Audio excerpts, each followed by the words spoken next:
कि तेरे पास कितनी डिग्री है, कितनी धन दौलत, कितना बड़ा घर है, कितनी गाड़ियां खड़ी हैं, वो केवल प्रेम और भाव देखते हैं।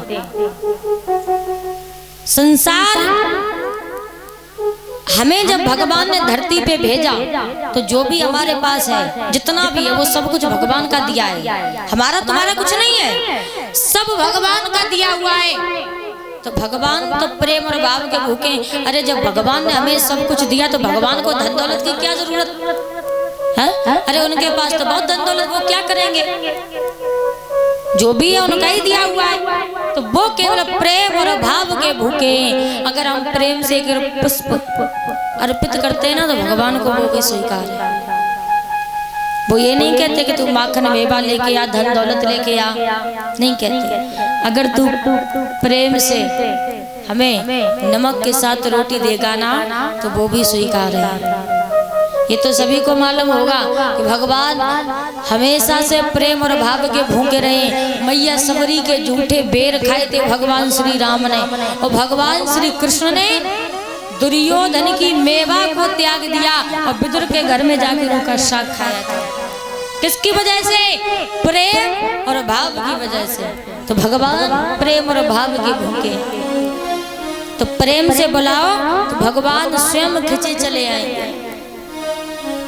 क्योंकि इस दुनिया में हमारा तुम्हारा कुछ नहीं है, जो भी है सब भगवान का है। हमें आप हैं, हम आप भी तो भगवान के ही हैं, भगवान के ही बनाए हुए, और भगवान ने दुनिया में भेजा है। तो हमारा तुम्हारा क्या रखा है? यहाँ पे कुछ नहीं रखा। इंसान दुनिया में अकेला आता है, उसे अकेला ही जाना पड़ता है। इंसान अकेला आया तो आपने ये कैसे सोच लिया कि मरने के बाद ये सारे हमारे परिवार वाले अपने ये सब हमारे साथ जाएंगे? अरे जब आए हो अकेले तो अकेले ही जाओगे। तो यहाँ किसी का कुछ नहीं है, जो भी सब भगवान का दिया हुआ है। भगवान की भक्ति करोगे, जिंदगी का उद्धार चाहते हो। अब कथा तो सब सुनने जाते हैं, लेकिन जब तक पंडाल में रहेंगे परिचय जी, तब तक तो बातें याद रहेंगी। घर पे जाके सब कुछ भूल जाएंगे शास्त्री ने क्या बताया। 7 दिन की कथा चलती है। अगर 7 दिन में आप 7 अच्छी बातें अपने जीवन में उतार लो, फिर भी जिंदगी का उद्धार हो जाएगा। 7 बातें, फिर भी जिंदगी का उद्धार हो जाएगा।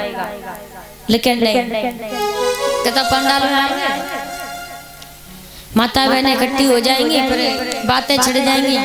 बहना साड़ी बड़ी नीकी लग रही, तो मैंने कब लेंगे है?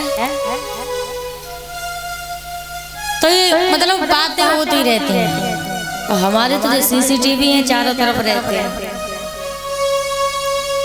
तो आप भगवान के दरबार में बैठते हो ना, तो सिर्फ भगवान के चरणों में ध्यान लगाओ, तभी कुछ हासिल होगा।